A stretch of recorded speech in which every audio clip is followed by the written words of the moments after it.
What's up, peeps? Welcome back to Rebranding Safety. If you're new here, Rebranding Safety is changing the perception of health and safety. We're going to do that right here on the YouTube channel. We do that on the podcast as well. This video is a pod clip from a podcast. You can get the podcast on pretty much any platform. Just search Rebranding Safety.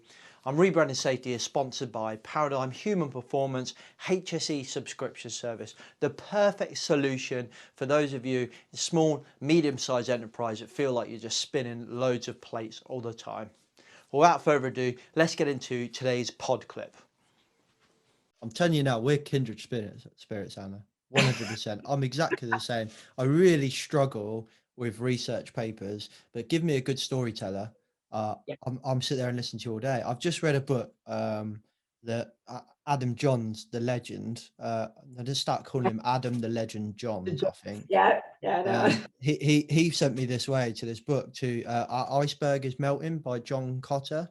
I have heard of it, but I've not read it. Okay. It's a fable. Basically, it's about penguins and how it's change management. It's teaching people about change management, but it's a fable about penguins and their iceberg is melting. So what they're going to do, how the leader gets the message out, tells everyone we need to change, and then how they manage that change.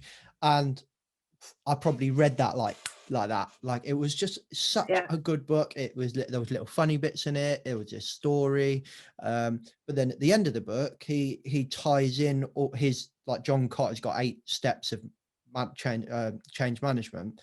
Like, his 8 key points. They're all throughout the book and they're highlighted as you read through the fable. But then at the end, he explains them in a kind of more academic way, but you've got the story. And I'm just like, and that's also why I think Matthew Syed does so well, because he's such a good storyteller.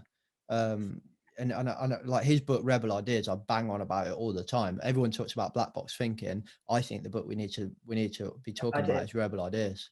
And just how he tells stories in that is so powerful. Like, I think people overlook it. Like, if he's talking about interviewing someone, he doesn't just say, when I interviewed Anna, for example, he'll be like, I interviewed Anna on a wet, cold day, and I'm driving to, so you feel like you're a fly on the wall. I think that's what podcasts do really well as well. Like, if you listen to like Joe Rogan's podcast, you feel like a fly on the wall. You feel like you just, because he leaves the mic knocks in and he leaves all of that stuff. So you feel like you're a fly on the wall. That's what storytelling does. And I think that puts the message in your brain so much better, in my opinion.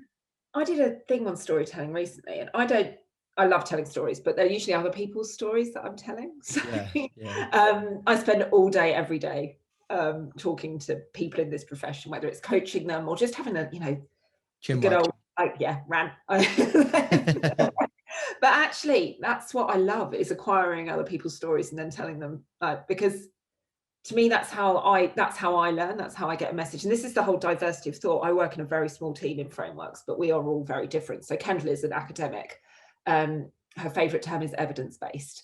But I need someone like that, because she gives me stuff and then I go, okay, that's great, but like, make it come alive for me. I want to feel it. I want to go through the emotion. I want to give it a go.